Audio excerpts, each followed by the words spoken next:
Hola, había ofrecido este video para explicar las bases biológicas de la vacuna contra SARS-CoV-2. Voy a empezar hablando un poco de biología molecular, aquel libro de Karp que nos torturó en primer año. Voy a repasar algunos puntos rápidamente y después vamos a entrar a hablar de inmunología y finalmente voy a hablar de la vacuna. Bueno, este es el libro de biología molecular y solo voy a hacer un repaso rápido. Como sabemos, el dogma central de la biología molecular es que tenemos la ADN polimerasa y que entonces la ADN polimerasa replica el ADN a otro ADN. Después ocurre el proceso de transcripción, que es pasar el ADN a ARN, y esto lo hace la ARN polimerasa. Y esto produce un ARN de sentido positivo.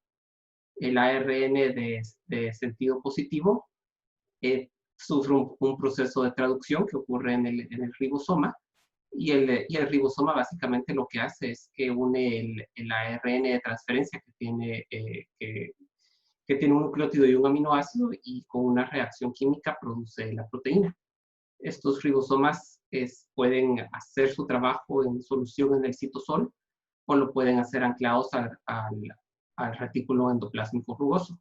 Y entonces, cuando eso sucede, la proteína va a ser excretada hacia el retículo endoplásmico. Y hay una secuencia en los péptidos iniciales de la proteína que le indica que se tiene que unir al retículo endoplásmico para que después la hebra de proteína que vaya saliendo salga hacia el retículo, hacia el lumen del retículo endoplásmico. En verde se ven aquí las vías que son atípicas en el flujo de la información de biología molecular. Entonces podemos ver de que es posible de que el ARN mensajero, el ARN de sentido positivo, se convierta en ADN, y esto lo hace la transcriptasa reversa, y este es el caso de los lentivirus, de los retroviruses como el VIH. También puede haber una replicación de ARN a ARN, que esto lo hace la polimerasa de ARN dependiente a ARN, y eso también produce un ARN de sentido negativo que después tiene que convertir en ARN de sentido positivo. Y esto es parte de lo que pasa con el coronavirus, que la reproducción del virus, la duplicación del material genómico del virus depende de una ARN polimerasa dependiente de ARN.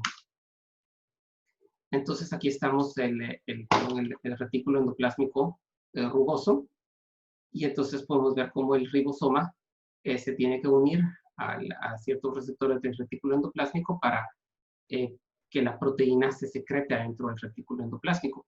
Adentro del retículo endoplásmico hay otras proteínas como las chaperonas, y se producen ciertos cambios de pH y ciertas condiciones que hacen que la proteína quede doblada de una forma especial. Finalmente, el retículo endoplásmico, algunas proteínas pueden ser transportadas hacia el aparato de Golgi. En el aparato de Golgi ocurren otras modificaciones post-traducción, que básicamente es agregarle glicoproteínas, agregarle lípidos y carbohidratos a las proteínas, empacarlas y después meterlas en estas vesículas secretoras que van a la membrana celular, y en la membrana celular pueden incorporarse en la membrana o pueden ser excretadas hacia el fluido extracelular. Finalmente voy a hablar de los segundos mensajeros. Los segundos mensajeros generalmente ocurren con proteínas que están en alguna membrana. Puede ser la membrana celular o puede ser la membrana de un endosoma o de una vesícula. Entonces lo que sucede normalmente es que se junta un ligando hacia el receptor. El receptor induce un sistema, un segundo mensajero. Normalmente es ATP o GTP, y se pide un GTP cíclico, hay una fosfodiesterasa, y esto activa a un sistema de proteínas, con quinasas, que eventualmente al estar activadas, se van a unir a una proteína que inicia el proceso de traducción de un gen, o también pueden tener alguna otra respuesta biológica dependiendo de lo que haga la célula, como por ejemplo aumentar la cantidad de receptores que se expresan en la membrana.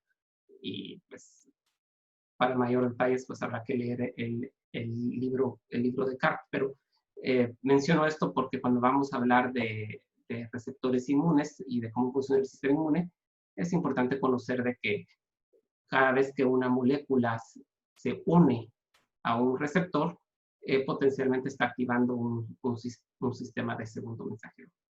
Bueno, este es el repaso rápido de biología molecular y el siguiente video vamos a hablar más de inmunología.